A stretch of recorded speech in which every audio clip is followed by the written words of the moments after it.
Bismillahirrahmanirrahim. Assalamualaikum warahmatullahi wabarakatuh. Perkenalkan, saya Dr. Leni Aktorina, MSI Voka dari Fisiologi Fakultas Kedokteran Unpas. Hari ini saya akan memberikan kuliah tentang metabolisme dan hormon pankreas.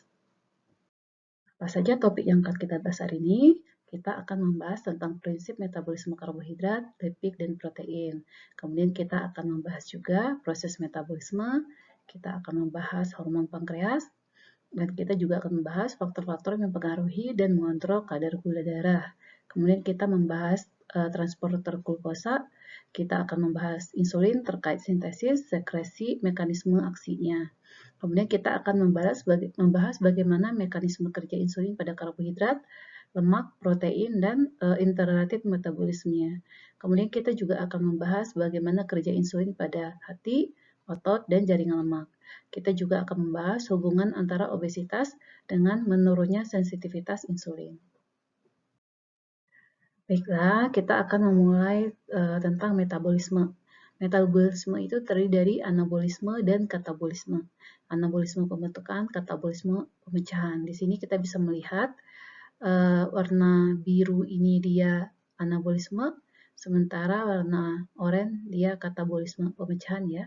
Di sini kita bisa melihat dari saluran cerna ada asam amino yang dipecah dari protein, kemudian ada glukosa yang dipecah dari karbohidrat, kemudian ada asam lemak dan gliserid yang dipecah dari lemak. Nah, nanti ini akan diabsorpsi oleh saluran cerna. Kemudian nanti akan masuk ke tubuh.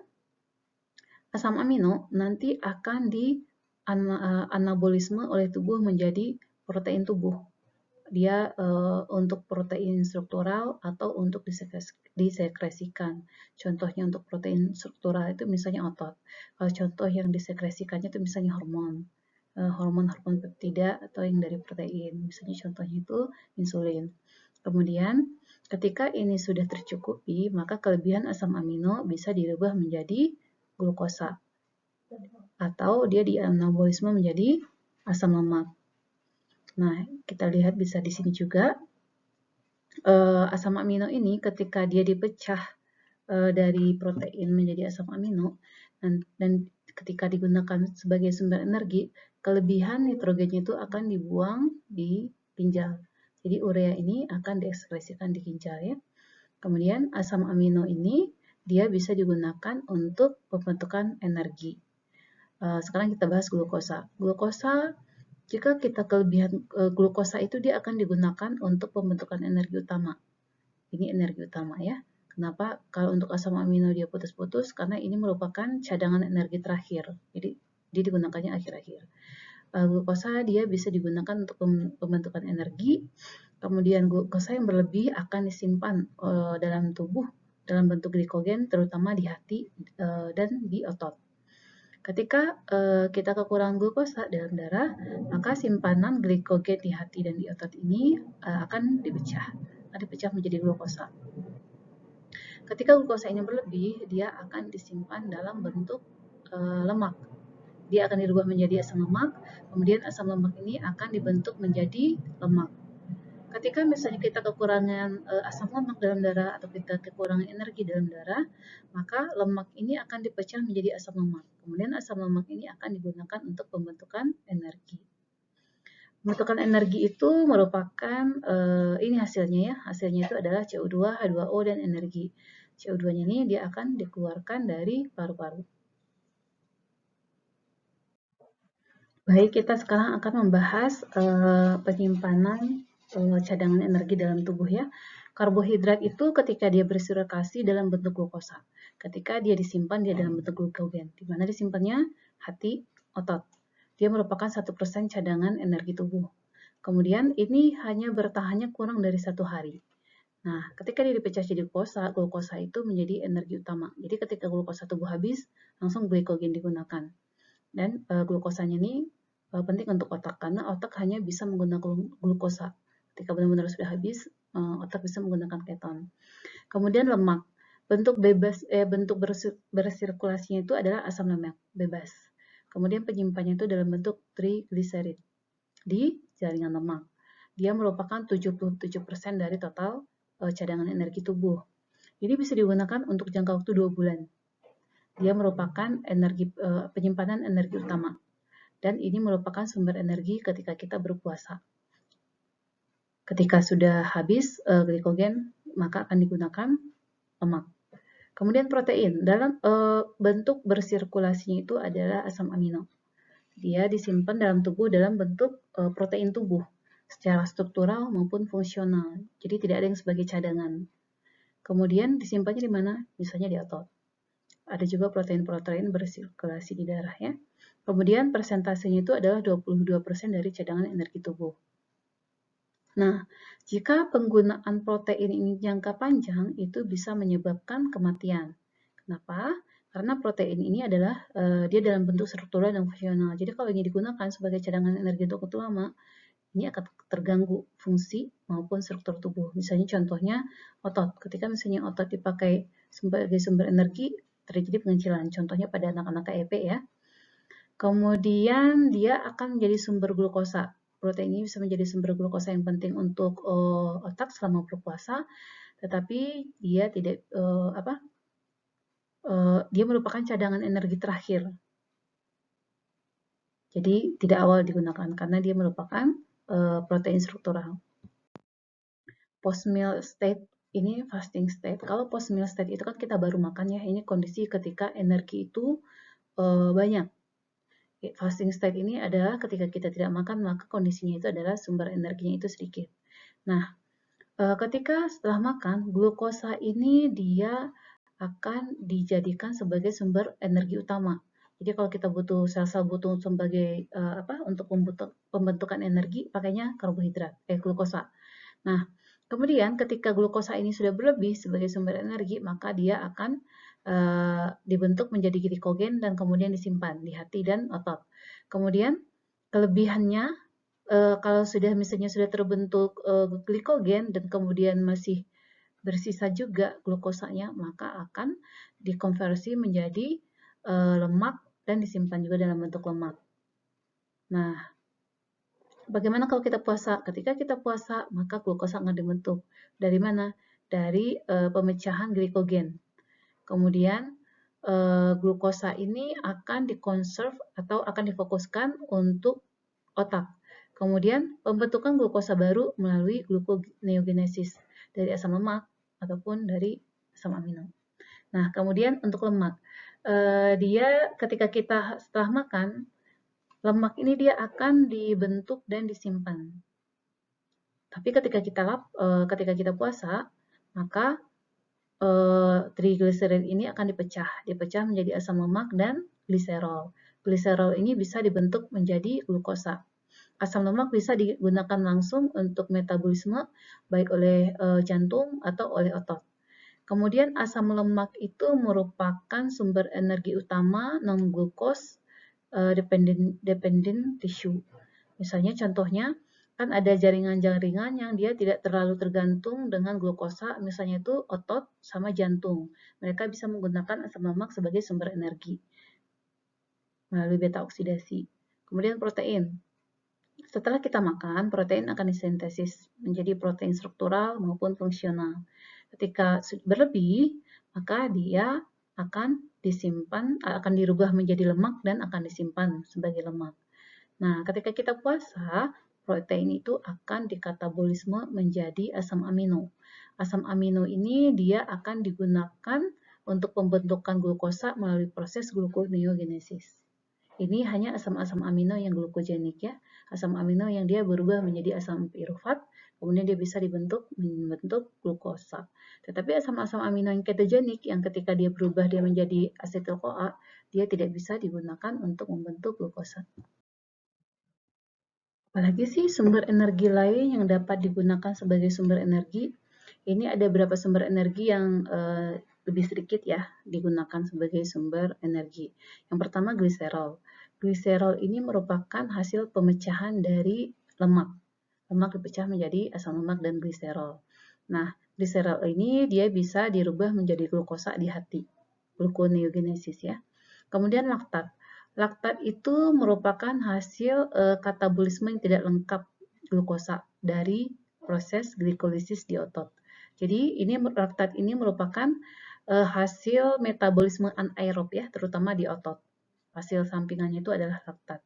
Kemudian laktat ini dia bisa dirubah menjadi glukosa di hati. Kemudian badan keton. Badan keton ini dia diproduksi di hati dari asetil-CoA selama proses penghematan glukosa.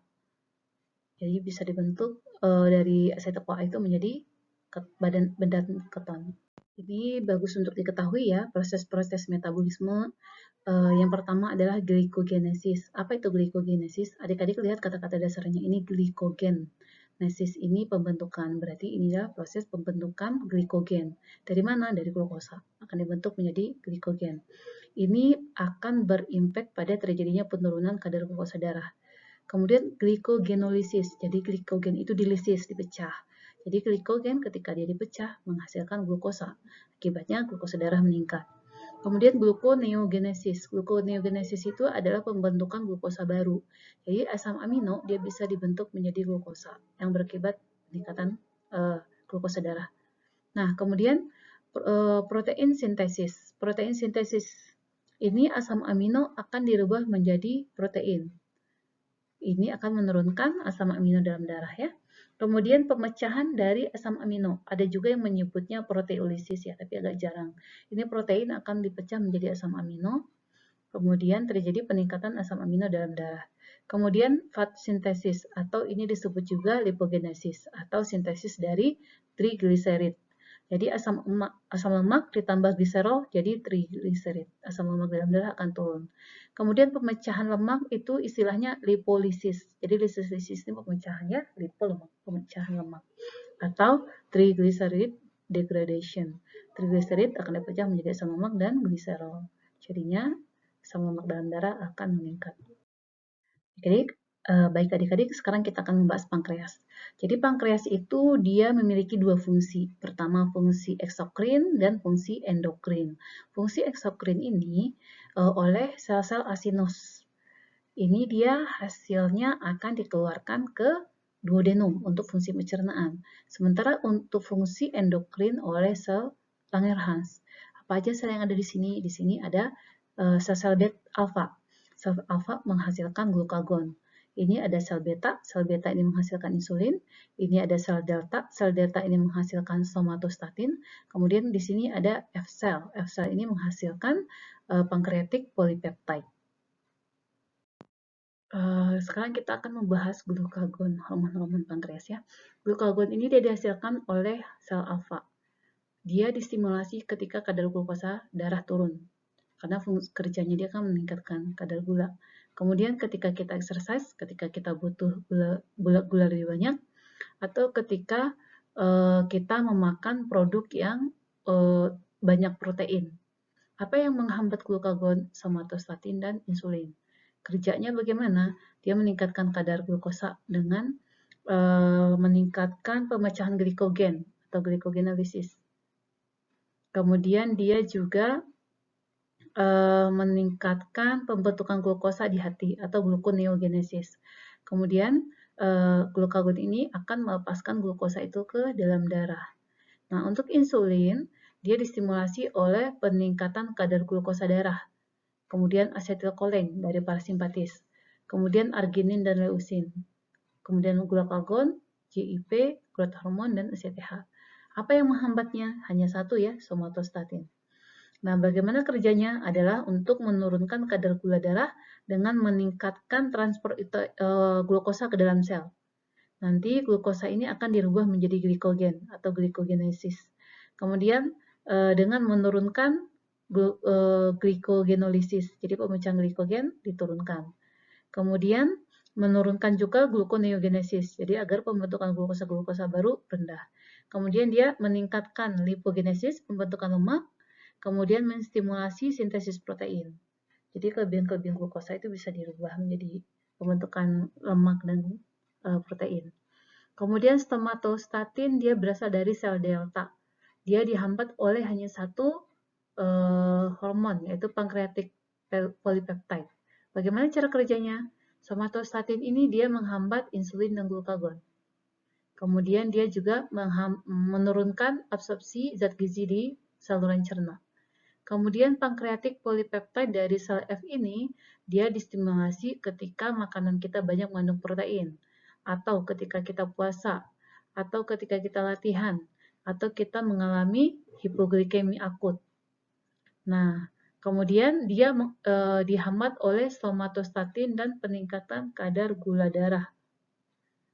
Dia kerjanya dengan menghambat somatostatin, dia meningkatkan kontraksi dari kandung empedu, dan dia mensekresikan enzim-enzim pankreas ke saluran cerna.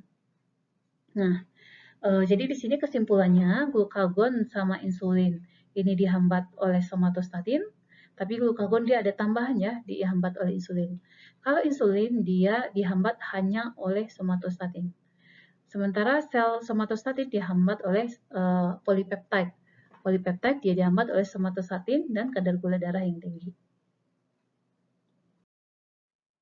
Apa saja faktor yang mempengaruhi kadar gula dalam darah?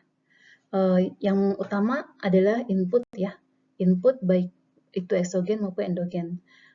Kemudian outputnya itu baik itu penyimpanan atau ekskresi.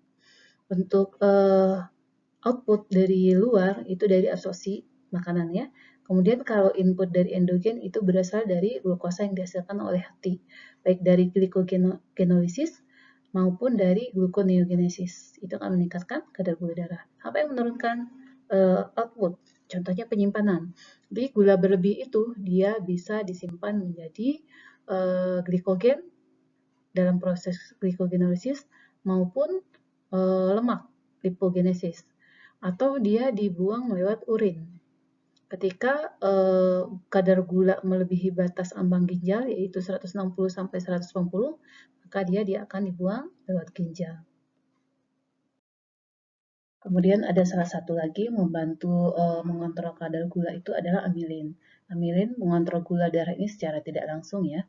Amilin ini dia dihasilkan juga oleh sel beta pankreas dengan perbandingan 1:100. Nah, jadi lebih banyak insulin yang dihasilkan. Bagaimana mekanisme kerja amilin? Dia bekerja pada sistem saraf pusat, bekerja pada sistem pencernaan, dan pada pankreas. Pada sistem saraf pusat, dia meningkatkan rasa kenyang. Jadi dengan rasa kenyang, intake berkurang. Lalu memperlambat pengosongan lambung. Ketika pengosongan lambung lebih lambat, berarti proses pencernaannya juga lebih lambat. Di sini dia juga menurunkan absorpsi glukosa dari saluran cerna. Amilin ini dia juga menekan sekresi glukagon. Kita sendiri tahu fungsi glukagon adalah meningkatkan kadar gula darah. Baik, sekarang kita akan membahas tentang glucose transporter atau kita singkat dengan GLUT. GLUT ini dia berperan untuk membawa glukosa dari luar ke dalam sel. Jadi dia sejenis protein transport ya, atau sebuah channel. Nah, GLUT ini dia ada 14 jenis, tapi kita hanya akan membahas 4 jenis saja di sini. GLUT 1 dia berperan untuk membawa glukosa menyeberangi blood-brain barrier di otak ya. Nah, GLUT 2 dia berperan di saluran cerna untuk penyerapan glukosa. Kemudian pankreas. Di pankreas ini juga ada GLUT 2. Kemudian nanti kidney di ginjal. Fungsinya untuk apa? Untuk mereabsorpsi glukosa. Kemudian hepatosit. Hepatosit ini dia juga untuk uptake glukosa ke sel-sel hepar. Kemudian ada GLUT 3. GLUT 3 ini merupakan transporter untuk memasukkan glukosa ke dalam neuron, sel saraf ya. Kemudian GLUT 4. GLUT 4 ini dia untuk memasukkan glukosa ke hampir kebanyakan sel-sel tubuh, terutama sel otot dan sel lemak, jaringan lemak ya. Kemudian GLUT 4 ini dia baru bisa beroperasi jika ada insulin. Jadi GLUT 4 ini dia dependen insulin. Tapi pada otot-otot yang berkontraksi, GLUT 4 ini dia dapat muncul ke membran sel tanpa adanya insulin. Untuk GLUT ini umumnya dia berada di membran plasma, kecuali GLUT 4. GLUT 4 ini dia baru ada di membran plasma, dia menyatu dengan membran plasma jika ada insulin. Jadi kalau insulin nggak ada, GLUT4 ini dia endositosis, dia kembali ke dalam sel. Nah, tapi ada jaringan-jaringan atau yang tidak tergantung insulin untuk uptake glukosanya. Apa saja contohnya? Contohnya di otak. Karena di otak ini dia menggunakan GLUT1 dan GLUT3. GLUT1 dan GLUT3 dia tidak tergantung insulin. Kemudian yang kedua adalah working muscle. Jadi otot-otot yang berkontraksi itu akan men-trigger penyatuan GLUT4 dengan membran plasma. Jadinya ini bagus ya untuk terapi pasien DM. Nah, kemudian pada hati dan pankreas itu mereka menggunakan GLUT2. Jadi mereka juga tidak tergantung insulin. Dan kita akan membahas produksi insulin. Insulin itu dia dibentuk dari pre-proinsulin. Nanti dia akan menjadi proinsulin. Proinsulin ini terdiri dari 3 rantai, A, B, dan C. Nanti akan terjadi pemutusan rantai C dengan rantai A dan rantai C dengan rantai B. Sehingga terbentuk C-peptide dan insulin. Insulin ini dia berikatan dengan ikatan disulfida ya. C-peptide ini dia bisa diperiksa ya, dia bisa diperiksa. Jadi ketika tinggi atau rendahnya kadar C-peptide itu menandakan bahwa tinggi rendahnya produksi insulin oleh sel beta pankreas. Apa saja faktor yang bisa mengontrol sekresi insulin? Faktor utamanya itu adalah peningkatan kadar glukosa darah. Kemudian apalagi? Asam amino, inkretin, dan parasimpatis. Itu meningkatkan. Apa yang menghambat? Yang menghambat adalah simpatis. Jika simpatis terangsang, itu akan keluar epinefrin ya. Kemudian apalagi? Kemudian somatotrop yang dihasilkan oleh sel pankreas. Nah, apa efeknya ketika kadar insulin meningkat? Ketika insulin meningkat, maka kadar glukosa darah akan turun. Kemudian kadar asam lemak turun, kadar asam amino turun, terjadi peningkatan pembentukan protein, terjadi peningkatan penyimpanan. Kenapa glukosa bisa turun? Karena glukosa akan banyak masuk ke dalam sel, terutama sel otot dan sel lemak. Kemudian akan dihambat juga pembentukan glukosa-glukosa baru. Bagaimana proses sekresi insulin? Ini bisa kita lihat ya, ini adalah sel beta pankreas.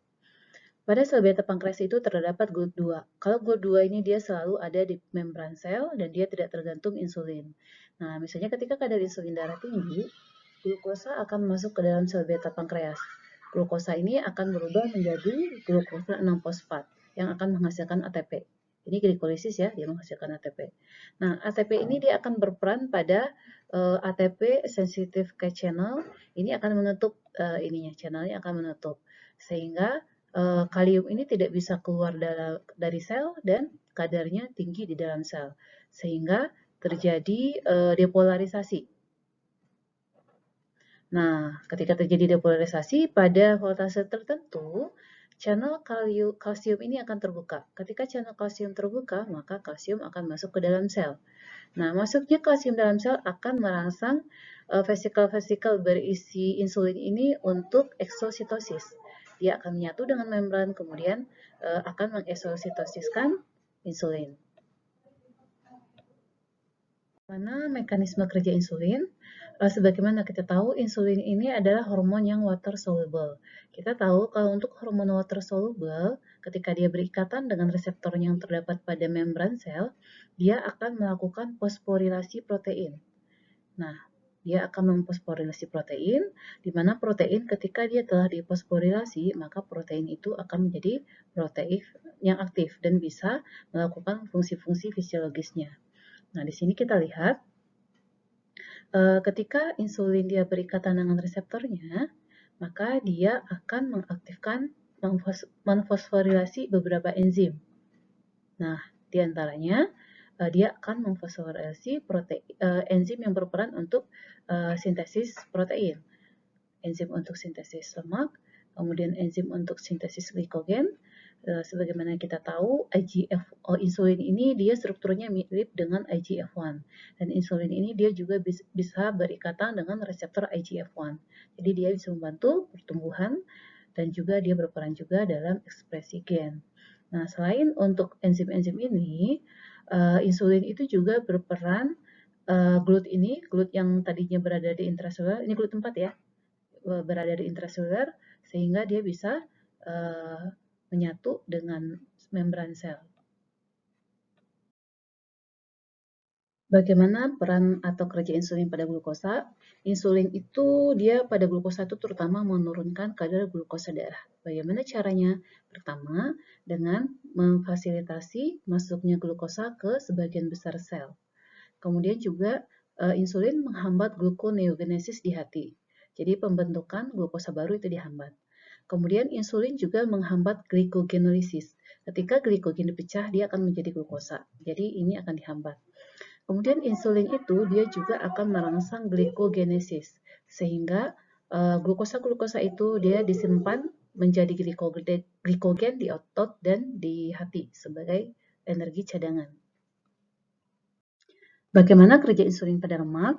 Insulin ini dia berperan menurunkan kadar asam lemak dalam darah. Selain juga menurunkan kadar glukosa ya. Bagaimana caranya? Dengan meningkatkan masuknya asam lemak dari darah ke jaringan adiposa. Kemudian insulin ini juga dia berperan meningkatkan masuknya glukosa ke jaringan lemak karena ada GLUT4 ya di jaringan lemak. Nah, kemudian meningkatkan sintesis trigliserida. Jadi glukosa ini dia merupakan prekursor untuk membentuk lemak. Glukosa akan dirubah menjadi asetil-CoA, kemudian asetil-CoA menjadi asam lemak, kemudian glukosa akan dirubah juga menjadi asam pirufat kemudian dirubah menjadi gliserol. Nah, kemudian gliserol ditambah 3 asam lemak, dia akan dibentuk menjadi triasilgliserol. Triasilgliserol inilah yang kita sebut sebagai trigliserida. Nah, glukosa dia juga menurunkan aktivitas enzim lipase. Enzim lipase ini digunakan untuk lipolisis, memecah lemak. Jadi ketika enzim ini aktivitasnya turun, lipolisis pun juga akan turun. Nah, kalau lipolisis itu TAG akan dipecah menjadi asam lemak dan gliserol.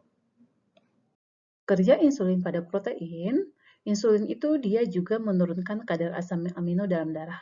Dia meningkatkan transport aktif asam amino dari darah ke otot maupun ke jaringan lain. Insulin dia merangsang sintesis protein, kemudian dia juga menurunkan pemecahan protein atau menurunkan proteolisis.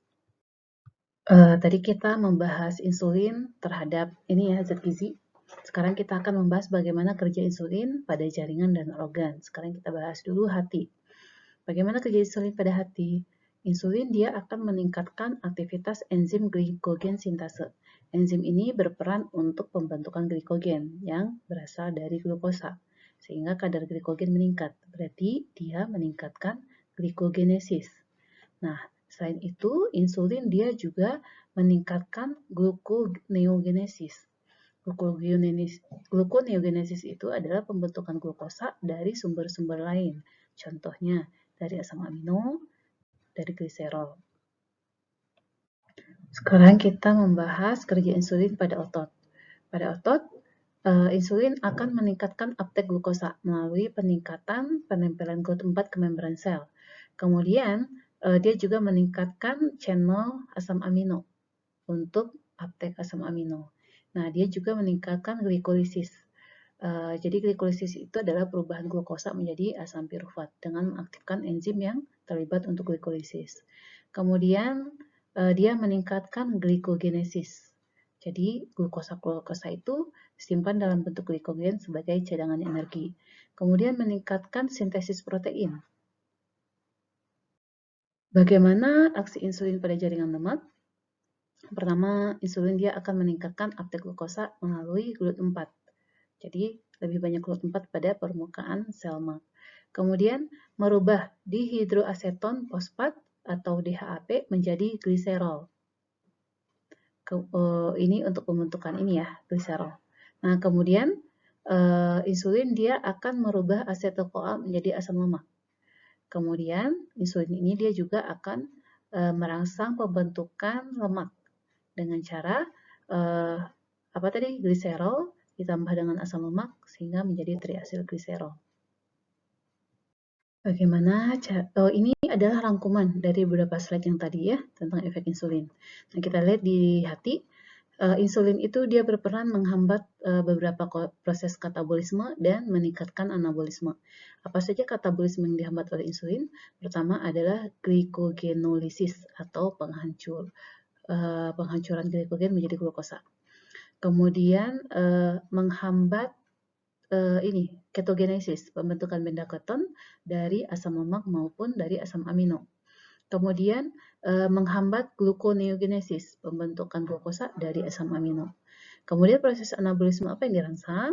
Pertama adalah glikogenesis, pembentukan glikogen. Kemudian meningkatkan sintesis dari trigliserid dan pembentukan FLDL. Nah, kita lihat di sini pada otot ya. Pada otot, insulin itu dia berperan untuk meningkatkan sintesis protein. Bagaimana caranya? Yang pertama adalah meningkatkan transport asam amino ke dalam sel. Kemudian meningkatkan pembentukan protein di ribosom ya. Kemudian pembentukan glikogen, insulin ini dia akan meningkatkan masuknya glukosa ke dalam sel otot. Kemudian meningkatkan pembentukan glikogen dan menghambat glikogen fosforilase. Jadi ini dia menghambat glikogenolisis. Jadi penghancuran glikogen itu dihambat. Bagaimana peran insulin pada jaringan lemak? Jadi insulin itu dia akan mengaktifkan lipoprotein lipase. Lipoprotein lipase ini dia akan menghancurkan atau melepaskan trigliserid pada FLDL maupun pada kilomikron untuk dipecah menjadi asam lemak dan gliserol. Nanti asam lemaknya ini bisa diambil oleh jaringan adiposa. Nah, kemudian dia juga meningkatkan masuknya glukosa ke dalam sel untuk membentuk gliserol fosfat. Nanti ini akan digunakan untuk membentuk gliserol. Kemudian juga insulin itu dia menghambat intraselular lipase. Jadi kalau lipase yang di dalam sel itu dia untuk lipolisis ya. Jadi lipolisis di dalam jaringan lemak itu dihambat. Tapi lipolisis dari FLDL atau dari kilomikron itu ditingkatkan. Jadi biar asam lemak dari VLDL dan kilomikron itu bisa diambil oleh jaringan lemak. Bagaimana perannya di otak? Itu dengan menurunkan nafsu makan dan meningkatkan energi ekspenditur. Baik, sekarang kita akan membahas kerja insulin selama fase absorptif. Jadi fase absorptif ini adalah fase ketika kita setelah makan ya. Jadi ketika kita setelah makan, zat-zat gizi dalam saluran cerna ini akan diserap dan masuk ke dalam pembuluh darah ya. Nah, yang pertama kita lihat dulu di sini glukosa. Jadi glukosa yang diserap dari saluran cerna pada umumnya digunakan oleh sel untuk pembentukan energi. Kemudian glukosa ini oleh otot akan digunakan untuk cadangan glikogen. Akan dirubah menjadi glikogen untuk sebagai cadangan energi. Nah, kemudian kita lihat di sini asam amino. Asam amino ini akan masuk ke dalam otot dan dibentuk menjadi protein. Kemudian asam amino ini akan bisa masuk ke hati juga, dibentuk menjadi protein atau dibentuk menjadi benda keton. Benda keton ini bisa digunakan untuk pembentukan energi. Benda keton bisa digunakan nanti juga untuk dirubah lagi menjadi glukosa. Benda keton ini bisa juga dirubah menjadi asam lemak. Nah, sekarang kita bahas glukosa. Glukosa ke hati, ketika glukosa masuk ke hati, dia akan digunakan sebagai pembentukan energi, glikolisis, atau dia dirubah menjadi asam lemak, atau dia dirubah menjadi glikogen. Nah, asam lemak ini ditambah dengan gliserol, dia akan menjadi trigliserid. Trigliserid ini akan dibawa ke jaringan oleh VLDL. Nah, kalau trigliserid dari saluran cerna, dia akan dibawa ke jaringan, masuk ke saluran limf, nanti dari limf dia akan masuk ke vena, nanti dia akan dibawa ke jaringan oleh kilomikron. Nah, trigliserid ini nanti akan dipecah oleh lipoprotein lipase menjadi asam lemak. Jadi asam lemak dan gliserol. Nah, asam lemak dan gliserolnya nanti akan diambil asam lemaknya oleh jaringan lemak. Nah, kemudian glukosa ini juga dia bisa masuk ke dalam jaringan lemak. Glukosa dia bisa dirubah menjadi asam lemak, dia bisa dirubah menjadi gliserol. Nah, 3 asam lemak ditambah 1 gliserol akan membentuk trigliserida. Sekarang kita akan membahas hubungan obesitas dan resistensi insulin. Nah, kita tahu lemak itu dia disimpannya di jaringan lemak. Ketika lemak itu meningkat, maka dia akan menyebabkan peningkatan pelepasan adipokin. Apa saja contohnya adipokin? Misalnya leptin, resistin, itu dia bisa menurunkan masuknya insulin ke jaringan target melalui penurunan transit transendotelial. Jadi antara pembuluh darah ke jaringan. Nah, terjadi resistensi insulin. Kemudian ada juga sebenarnya adipokin yang dia bisa meningkatkan sensitivitas insulin, yaitu adiponektin. Tapi sayangnya adiponektin ini kadarnya akan menurun pada orang-orang obesitas. Kemudian kita lihat di sini free fatty acid. Kalau misalnya lemak meningkat, maka free fatty acid meningkat ya. Dan free fatty acid ini bisa menyebabkan resistensi insulin. Kita bisa lihat kalau misalnya jaringan lemak ini penuh dia dalam penyimpanan lemak, maka penyimpanan lemak akan bergeser ke jaringan-jaringan lain, misalnya ke otot atau ke hati. Nah, ketika lemak menumpuk di otot ataupun hati, maka kerja insulin pun akan terganggu. Terjadi resistensi insulin juga di otot maupun di lemak. Kita tahu fungsi insulin misalnya di hati itu untuk glikogenesis, kemudian proteogenesis, nah itu akan terganggu. Kemudian proses ketiga, patogenesis ketiga adalah inflamasi. Di jaringan lemak ini tidak hanya ada sel-sel lemak, tapi juga ada sel-sel proinflamasi, contohnya makrofag dan limfosit.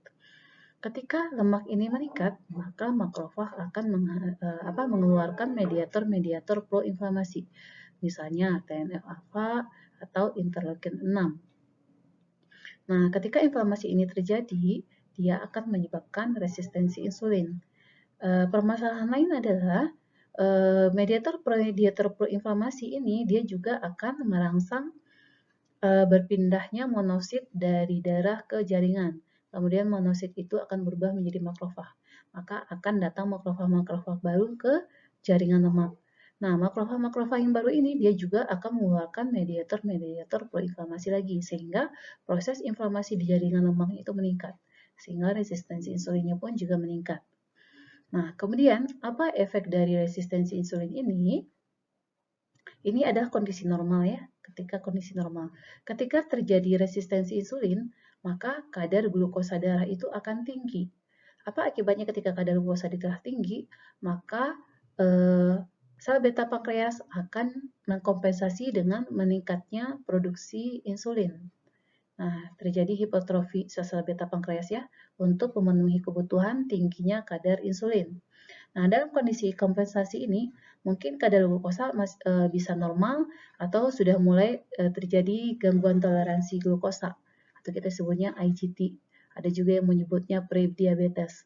Nah, ketika ini terus-menerus terjadi, produksi insulin yang berlebih, diperberat lagi terjadinya pergeseran penyimpanan lemak di sel beta pankreas dan bisa terjadi juga resistensi insulin di sini, maka itu akan menyebabkan kegagalan dari sel-sel beta pankreas sehingga jumlah selnya itu bisa turun. Mediator-mediator proinflamasi yang dikeluarkan oleh lemak-lemak ini juga bisa menyebabkan apoptosis sel-sel beta. Jadinya tambah parah ya, seperti lingkaran setan, sehingga terjadilah diabetes mellitus. Jadi adik-adik, untuk mencegah adik-adik jangan sampai terjadi obesitas, untuk diabetes saja, jangan sampai supaya tidak terjadi diabetes, maka adik-adik hindari agar tidak obesitas. Bagaimana caranya agar tidak obesitas? Terutama adalah mengurangi intake makanan. Slide ini sebenarnya adalah penjelasan dari gambar tadi ya. Kalau adik-adik pengen baca slide ini, mungkin nanti adik-adik bisa pause terus dibaca aja, karena penjelasannya sudah tadi.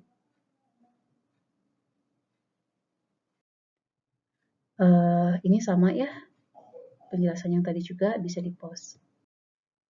Sekarang untuk keislaman terkait dengan pembahasan kita tadi.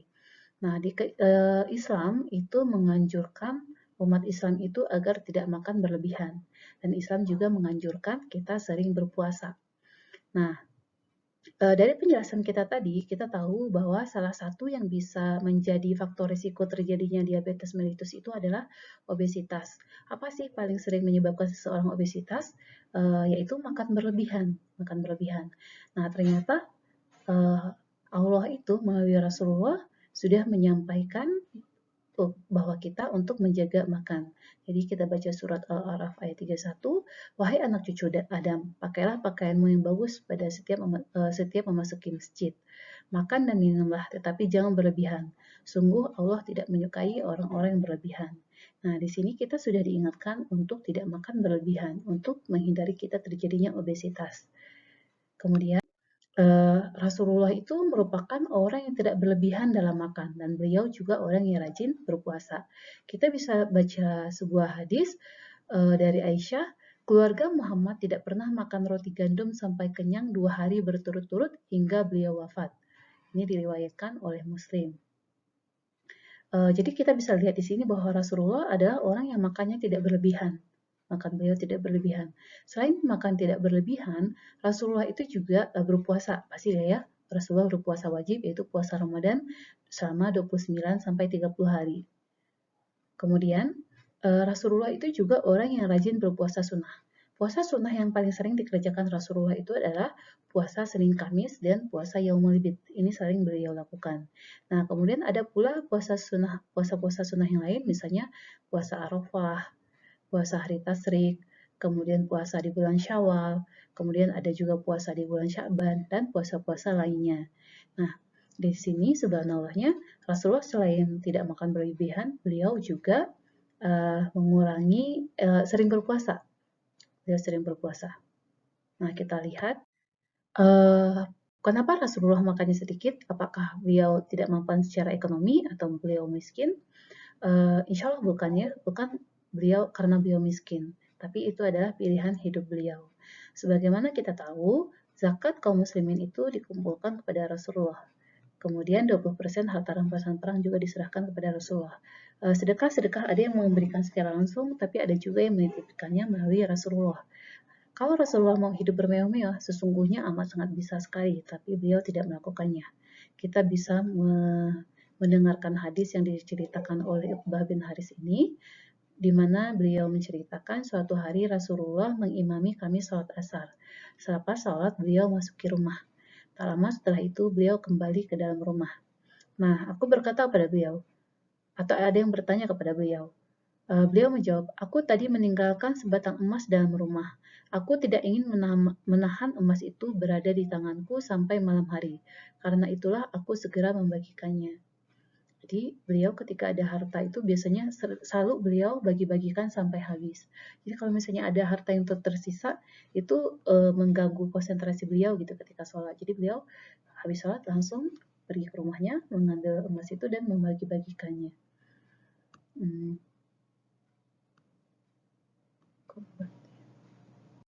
Nah, sekarang bagaimana kaitan kedokteran dengan keislaman tentang makan tidak berlebihan dan sering berpuasa? Nah, satu-satunya hormon yang berperan menurunkan kadar gula darah itu hanya insulin.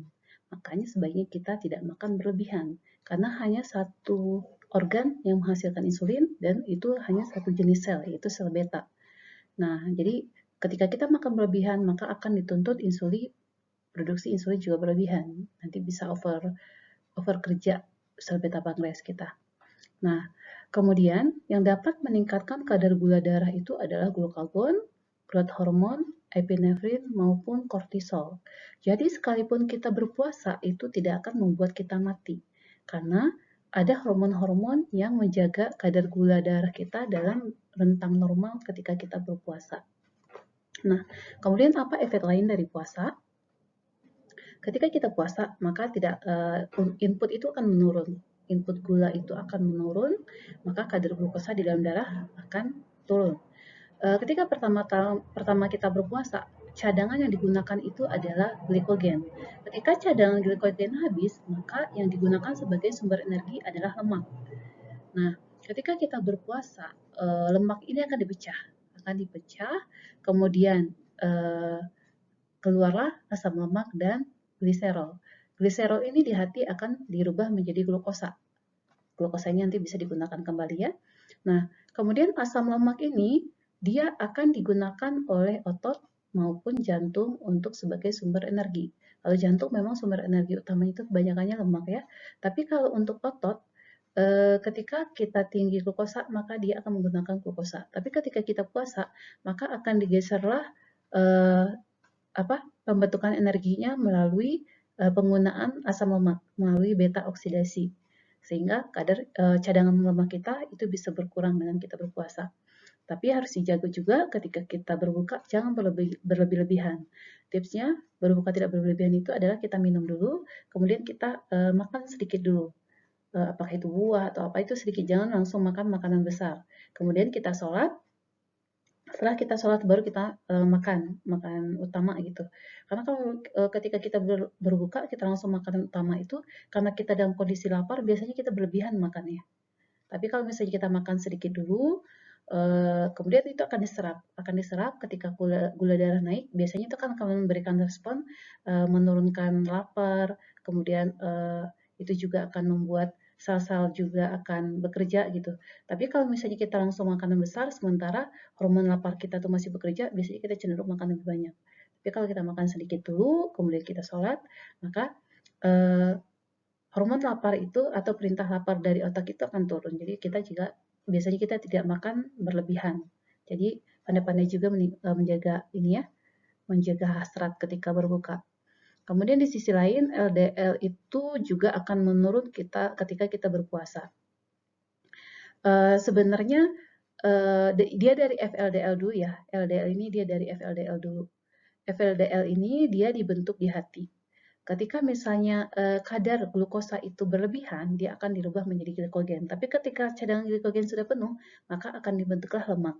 Nah, kemudian lemak yang dibentuk di hati ini akan dibawa ke jaringan. Setelah dia melepaskan lemaknya, maka dia akan menjadi IDL akan menjadi LDL. LDL ini akan membawa kolesterol ke jaringan dan ke hati. Nah, ketika pembentukan FLDL turun ketika kita puasa, maka otomatis LDL pun akan turun. Sementara LDL ini dia berisiko untuk pembentukan aterosklerosis. Kemudian puasa itu juga dia akan meningkatkan HDL. Kita tahu peran HDL dia adalah membawa kolesterol dan sedikit lemak ke hati. Nah, ketika hati itu dia butuh sumber energi cadangan, maka dengan meningkatnya HDL itu dia kan ada hasil trigliseridnya ya sedikit di dalam HDL itu bisa dipecah menjadi asam lemak dan gliserol untuk sebagai cadangan energi.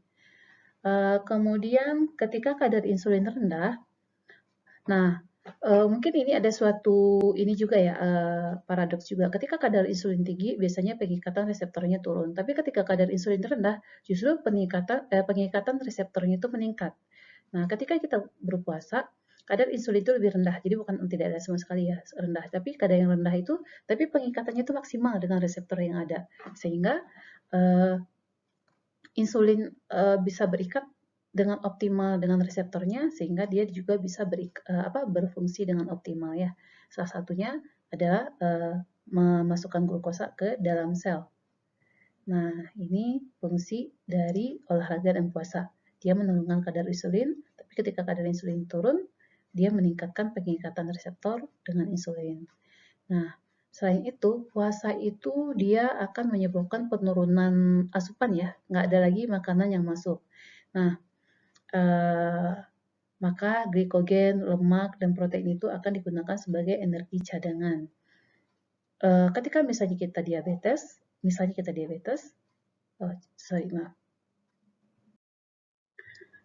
sebagai referensi dari kuliah tadi, bisa adik-adik lihat di Sherwood dan dari Tortora. Tapi ada juga tadi satu tabel yang saya ambil dari Chris Penn ya. Sekian dari saya, semoga ilmunya bermanfaat, semoga bisa memberikan pemahaman lebih baik. Assalamualaikum warahmatullahi wabarakatuh.